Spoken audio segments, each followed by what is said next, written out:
Hello and welcome to Stage Matters, the podcast that gets right into the heart of what happens when artists take the stage. I'm your host, Aravind Murli, and it's great to have you with me. On this podcast, we are cutting through the noise to understand the true essence of what makes a performance soar, what challenges performers face, and how they consistently deliver those transcendent moments. I'll be chatting with amazing artists and performers, from seasoned veterans to rising stars, to hear their stories directly.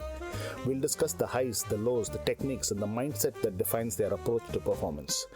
If you ever wondered what it truly feels like to command a stage or what goes into those breathtaking artistic moments, you're in the right place. Let's pull back the curtain and dive into Stage Matters. My guest today is a saxophonist, composer, band leader, and a master improviser. He's also my bandmate and a good friend, Maarten Visser. Hi Maarten, welcome to Stage Matters. Hello Aravind, thank you for having me. Okay, this might feel strange, but It's all good. It is rather strange. So, Yeah. How did you get into performing? How did it all begin? How did it begin? I can tell you that. So this is, but it's a little bit. We have to then travel back into Yes, very ancient times, right? that's the idea. Okay,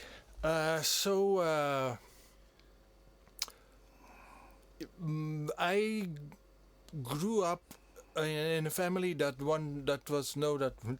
have to choose my words very carefully, that took me and my brother and sister to a lot of concerts, mostly orchestras, and that was in that time, and maybe still, I don't know actually, it was very cheap or free.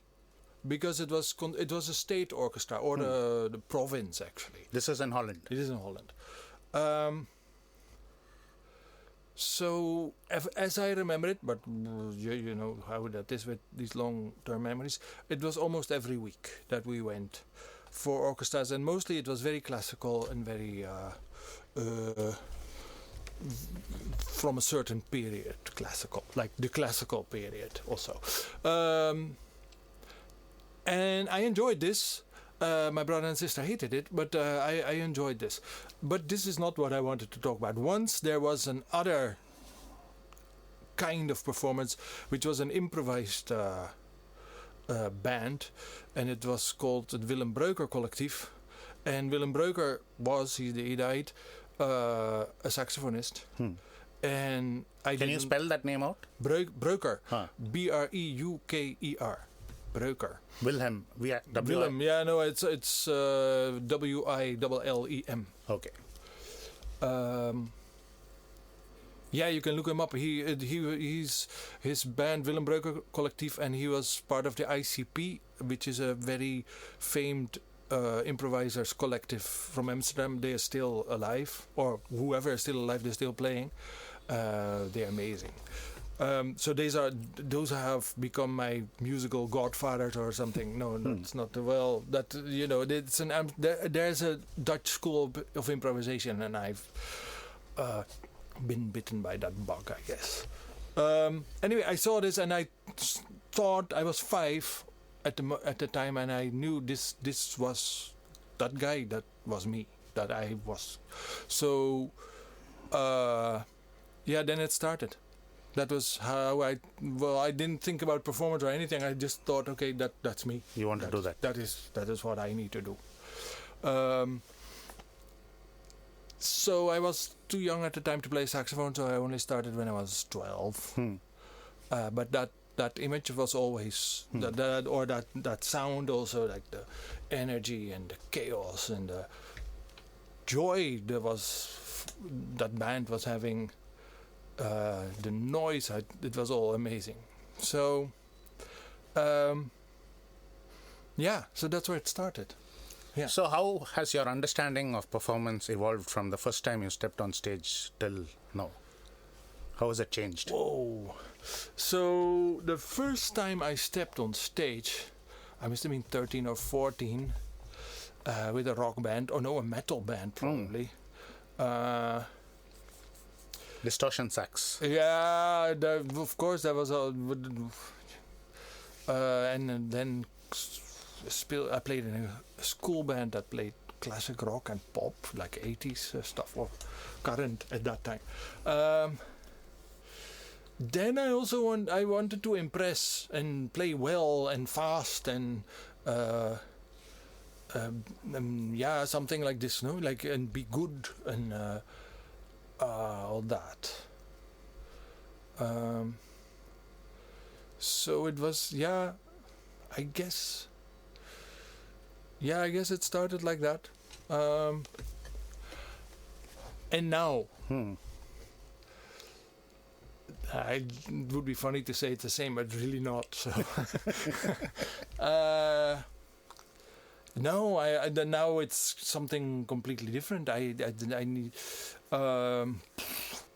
this idea what I started with, and of being good and being very technical and impress. That's mostly to impress your peers, right? To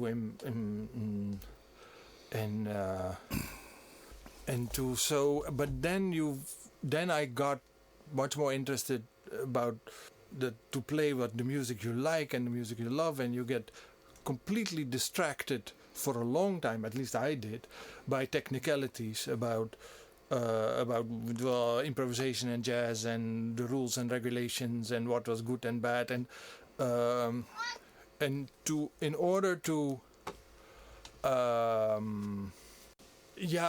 didn't have much. This is chaotic. It's fine. It's a complicated question. Yeah. Because for the longest time I thought I needed to learn jazz because this is what what I need to learn in order to get to where I want to go, which I always knew was somewhere else. Where that was, I didn't know. But I knew I had to somehow conquer this whole idea of jazz, and that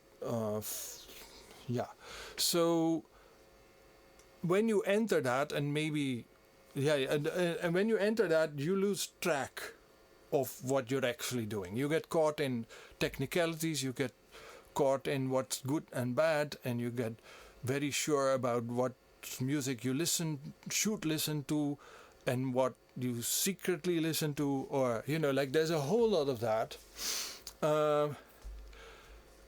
and that lasted for quite a while, until I think I was already in my last year of conservatory, where I thought, I have to admit to myself, I will never be a jazz musician, and I don't want to be. It's not something that interests me to that. I will never gain the depth of knowledge and experience of that music and where that comes from. And frankly speaking, I don't even think that I like it that much. Or love it that much. I like it a lot. I love it, but do I love it that much that I want to spend my life doing that? No. Then the question beckons, okay, then what? And that is then where you have to make some really hard choices and say, okay, then what? I don't know, but that is what I need to find out. So first, what I thought of, okay, first you become a musician, and then you spend 15 years. I spent at least 15 years becoming a musician, and then I spent 10 or 15, or still I'm spending that to become the artist that you need to be. And you have to be brutally honest all this time. And so there are things that you don't do and you have to make hard choices. And why do you become that? Because you need for yourself come to what for you is the truth about sound and music and how it's constructed and developed, and because you want to share that, and not for yourself but for people to make the world a better place, or enrich people's life, or share something that maybe they can, that is useful in any way music can be useful. Can you take me through your preparation process for a performance? or For a one concert? show? For one show. It depends. Okay, so I have to now separate Yeah. the kind of performances that I have been doing, let's say, the last 5 years. Yeah. So there is performances that I Commercial shows and then... yeah, you have the shows that you are the entertainer, and you're the shows that you are The artist. Maybe we can say it like this. So if there is a but we can take a many things show. So if a many things show, then I think, okay, we're going to play these tunes. I make sure that I know all the music by heart. I know the sequence of the tunes by heart. I also work out the ideas that I'm going to base my solos upon, so that I don't play the same solo twice. That they're not the same ideas. Well, it might happen occasionally, but I really try to work out that I don't repeat myself, because the whole set is planned in such a way that, well, basically that the first sound leads to the next, to the next, yeah. to the next, to the last, and that there's a certain tension over the whole set, over the whole, over one tune, over one solo, over one, yeah. So I want that to be, at least in my imagination, in my head, I've worked that out, so that it will be possible to take an audience, or one audience, that depends how many people. And then I need also the band, us, ideally, and I think we have that most of the time, that we are connected, like, in the middle, the drums are there, the bass is there, and I'm here, that we have one thing, one shared thing, that we all hold on to each other, we feel each other, we know what it is, and so there's one thing that we throw out, and that gets received, and then it comes back, and so then ideally it becomes one thing, right? And those are the best shows where the audience can receive and come with you on this whole thing. That doesn't always happen, but that is the idea. Yeah, I know you're very possessive about your gear. Yeah. Can you tell us about your relationship with your Yeah, equipment? my daughter always says, yeah, if there's a fire in the house, you'll save your saxophones and you'll leave me. And I say, no, I'll tell you to take my saxophones and run with me. Yeah, I've had the same horns forever, and they are what I consider the best horns ever made. And if I maintain them well, which is hard here, but I try, they will outlive me, and I love that. And I would also like it that after I'm done, someone else takes that horn and plays. Like I took this horn from someone, I don't know whom, and you feel that especially with the tenor. When I bought that, I knew someone much better than me had played that. Yeah, that was amazing. Yeah, I love the fact that they made these horns to last, and I think I should honor that. And it's, I work with them every day, so it's more than a thing. It's a musical instrument. It's not a thing. It's a musical instrument. So yeah, that is they are. Yeah, I know it gets a little excessive. Don't carry my horns, and it's a little bit like that. But that is also because I know if anything happens, I cannot get it repaired easily here, or I have to do it mostly myself. And so if something happens, it's better I do it, because if someone else does it, if it happens, then it's like. Yeah, you get so stuck. So it's better. There's also that side to it. Yeah, but Yeah. the poor security at the airport. Yeah, it's not always pretty. What's the difference between practice and performance? they have nothing to do with each other. I never play when I practice, or I make it a point not to play, or there is no point of playing, because playing you don't do for yourself. Playing you do for someone else, and you do it with people. Like it's a joint thing. Practice you need to do, and you need to do as much as you possibly can to enable you to the link between your brains and your fingers has to be as small as possible. And of course there are bad days, and then nothing works, but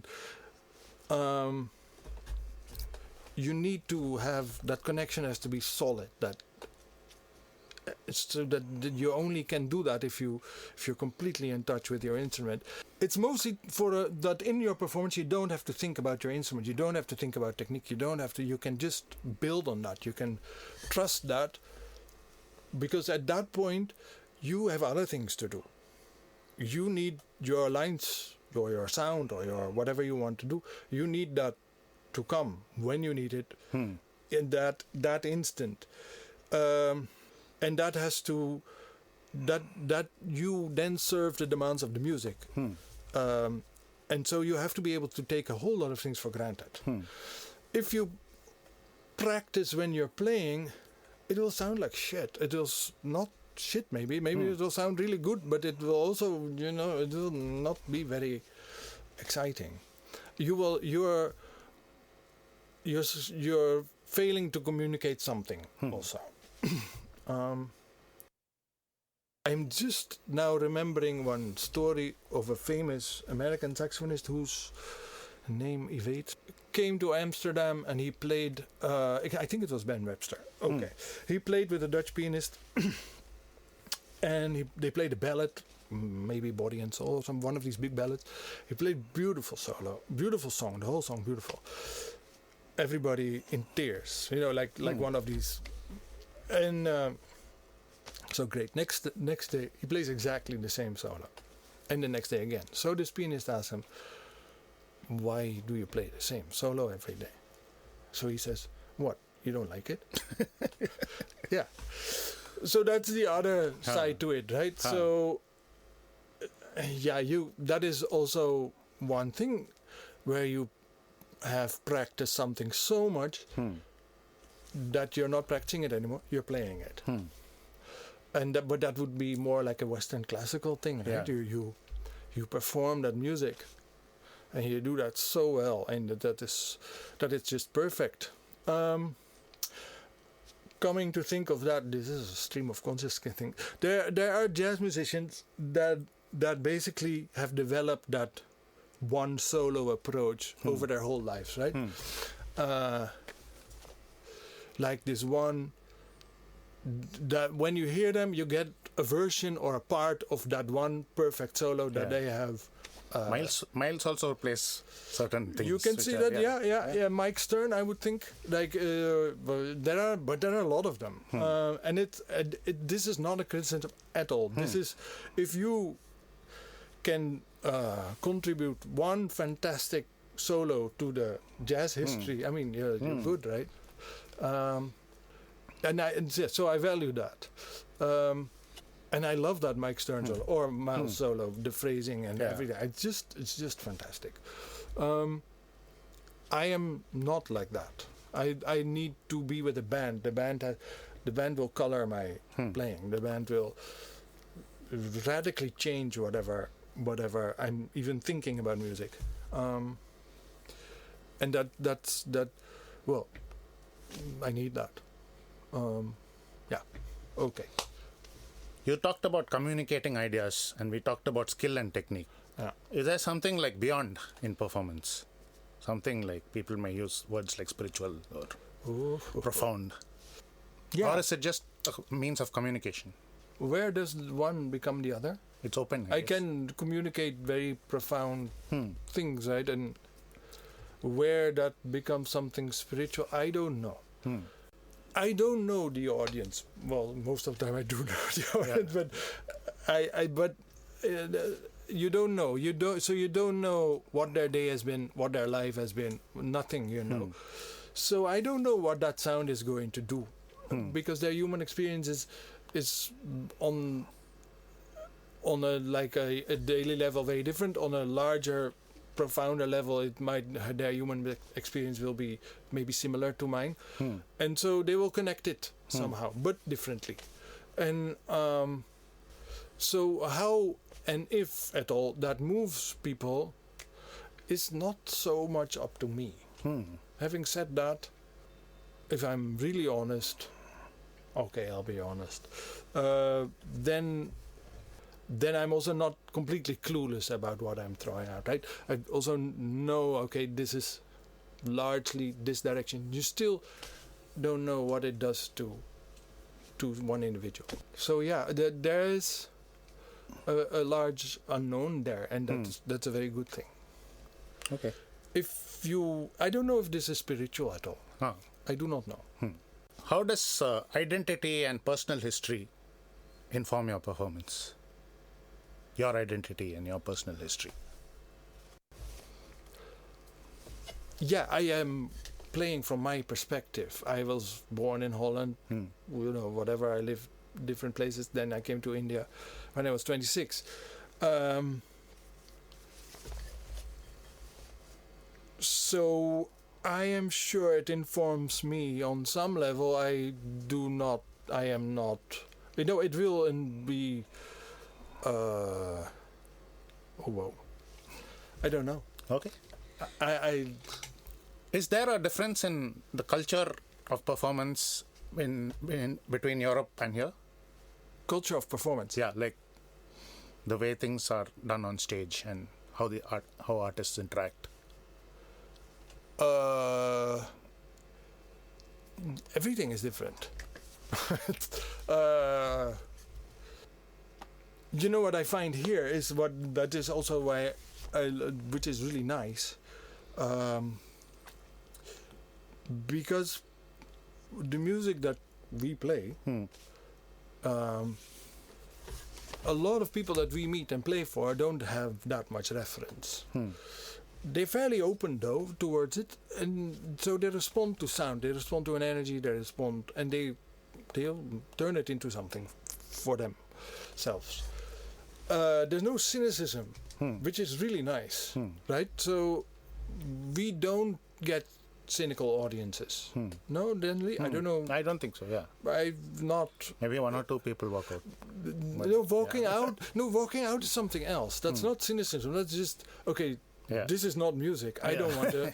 I don't need. This is a waste of my time. This is not music. I get that. Okay, this is not for you. It's good. I have no problem with that. Or people find it offensive, or it's noise, and it's all true also. Yeah. No, I don't find that's not cynicism as such. Like, yeah, we don't get that. We also don't get many. We don't have many outlets to play our music. That is the counter to it, and there's not many places that I can go or grow or. Both of these aspects are in abundance. Yeah, see, I'm not saying things are easy, but there because it's really crowded. But there's like these different rungs of player or of like performances that you can do, and it gets a little better. You get, and you can grow into that if you stay together and keep playing.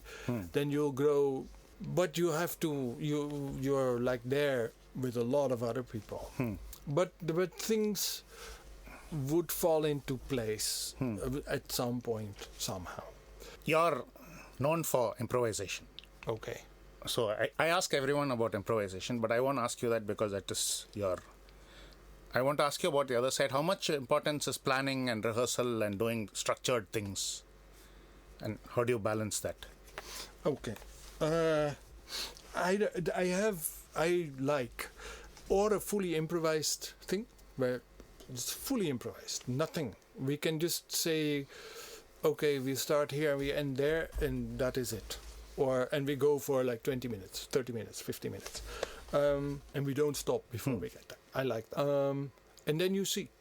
And if you're with good improvisers, that just flies by, and or if not even good improvisers, if it clicks in a certain way, or the opposite of click, if it's like sort of thing. But then that's interesting. It's exciting. I like also, and that's what I've tried to do with many things, like a band that's fully rehearsed and where so the compository element is large, Strong, yeah. and that informs also the solo parts of it or the improvised parts of it, and it becomes like one thing, and it becomes like a fist, that can that you just throw out at the audience, and I love that power that you feel as a band that's rehearsed. Even though there are mistakes and stuff, that mistakes never bother me. That mistakes, things can grow out of mistakes. That is not. I don't think we've ever had a problem about mistakes. Yeah, and I was going to ask you that, but what about other things in the suppose something goes wrong in the auditorium? Some phone goes off. Yeah, some phone goes off, or some speaker goes off in the middle. Oh, I don't care.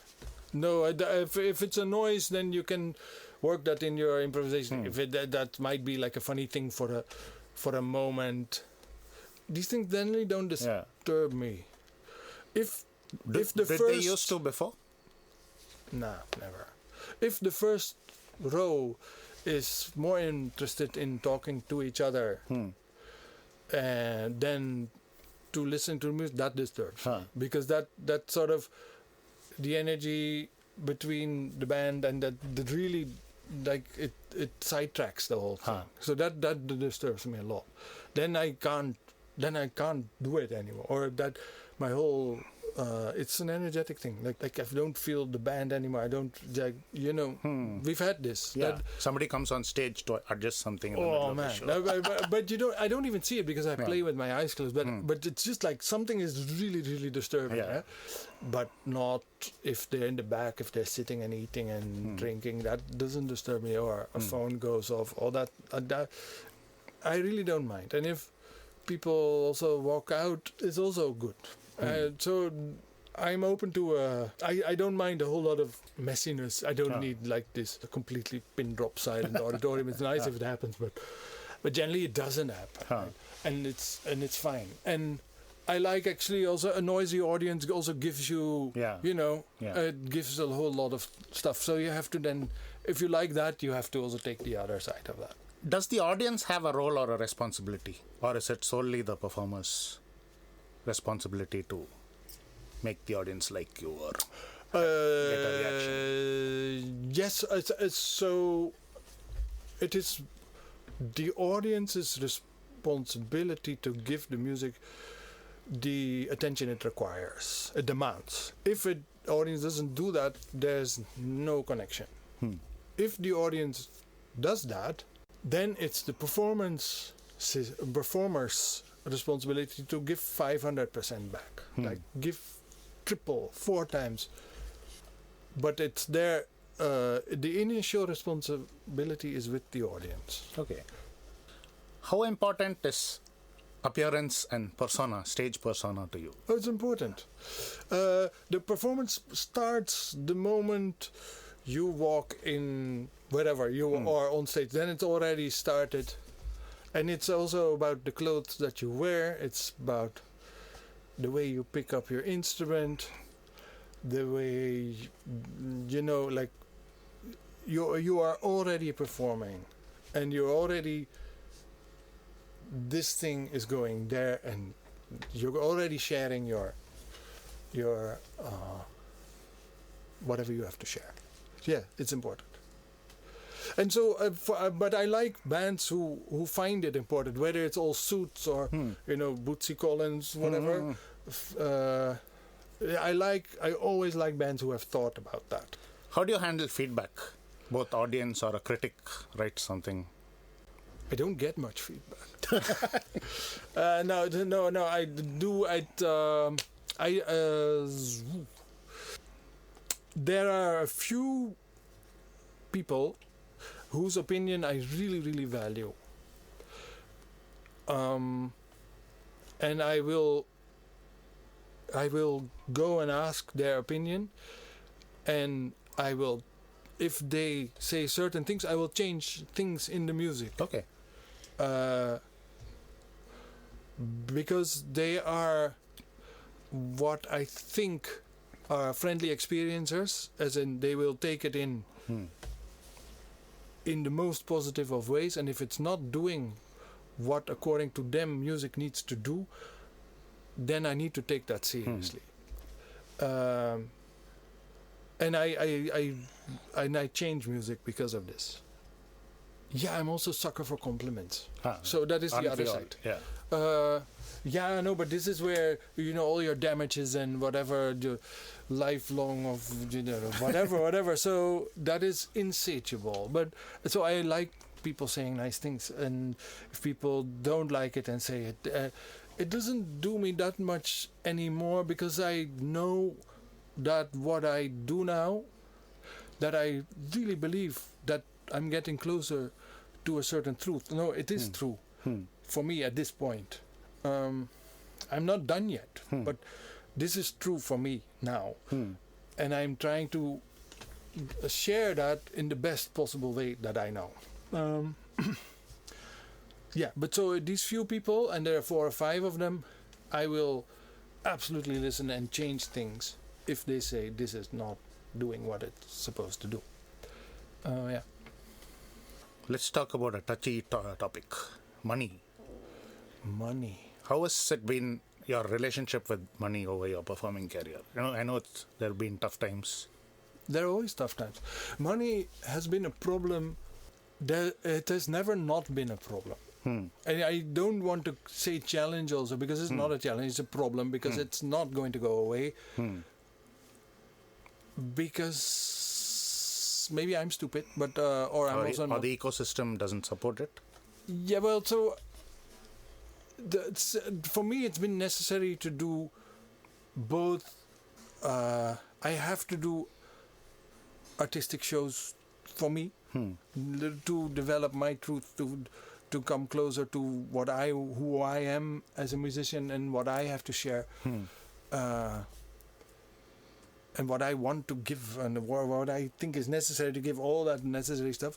And I have also I have 2 children. They had to go to school. They had college, or now it's never ending. And so I do a lot of commercial work, and I don't mind doing that. I like playing standards for a corporate party. I like it. Under the right circumstances, like basically the right circumstances. No thing with money, and nobody bothers me for 3 hours, and I play. And that's it. That's amazing. I love it. And if it's with a band, even better. But it's always a problem. It's all. I know you don't do this, but what's your opinion on external stimulants and performance? Alcohol, drugs. Does it affect you if a fellow performer is high? I remember the first Many Things performance. And you know very well, Many Things, that's a very mental thing. Like, you need to have your brain together. You need to know where the hits and kicks are, and there are like thousands of notes that you have to play on the exact spot where they need to be played. If you have a drink or two to take the edge off, you take the edge of that also. And so then we're swimming, basically, so that but I've played with people who were or alcohol or cocaine or whatever, and they were playing better, actually playing. Okay, so that happens actually. It exists, but I know this from, this is long ago. There was a guy who was a sessions guy, and he had so much work, and he wanted to keep going. So this was the cocaine story, and he got that edge back, and then he went. I do not recommend it. I don't judge it. I do not want, for my own bands, I don't want people on stage who are really stoned, because it doesn't work for the music. The music requires another kind of presence, and not. I need the edge. I don't want the edge off. After the show, you do whatever you want. That's after not the show. That's not up to any of us. Yeah. Well, if it's a commercial show again, then it is actually, right? So till you leave the hotel or whatever that show is, you have to behave in a certain way, which, there's a protocol for that. In like the shows that we play with many things, after the show you have to let it go also. That stays with you for a long time, right? So whether that's drinking or I watch violent movies, slashers, yes, and I turn the sound off, or it's very low, I don't want to hear it, and explosions and whatever, and then car chases, and now if you tell me to show you watch a violent movie with car chase, I'm like, that's too boring, I can't hear it. But after a show, it's definitely what I'm going to do. Afterwards, I don't remember the title, it's not about that. So we are living in this total digital world going in, and AI is taking over. Yeah. What do you think is going to be role of human performance in the future? It's going to be even more important than it's now. I think so too. Yeah. We need community. I feel people already now are looking for that and craving it and wanting it, like needing to congregate and to be human, to feel the humanity with other people, and music is perfect, right? Because you're experiencing something together, the same thing together. It's not also like sports where there's two opposing whatever. It's a unity. Yeah. So the right performance is very special, and also for an audience to feel connected. Yeah. I don't know. It's maybe a little cliche, but I think that especially music can do that, and needs to do that, and will do that. And the performers also have to throw as much of their humanity in it to make it as complete as possible. Yeah. Including mistakes and all. Oh, mistakes are not. Yeah, we'll discuss this. Mistakes are fine. Mistakes are sometimes good, sometimes they're bad, but they're human. That's what we do. Yeah. We're close to wrapping up.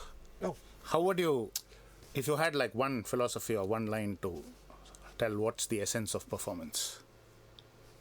Being on stage and performing. It's about sharing a personal truth with whoever is able to receive. See, you got it. That's it. That's it. Brilliant, Maarten. Thank you. I don't know. Should we do it again? Yeah, we can do it again. Can we dub this? We can also go have some tea. That's it. Thank you very much for listening. I really hope you enjoyed the show. There'll be new episodes every Tuesday, so don't forget to come back.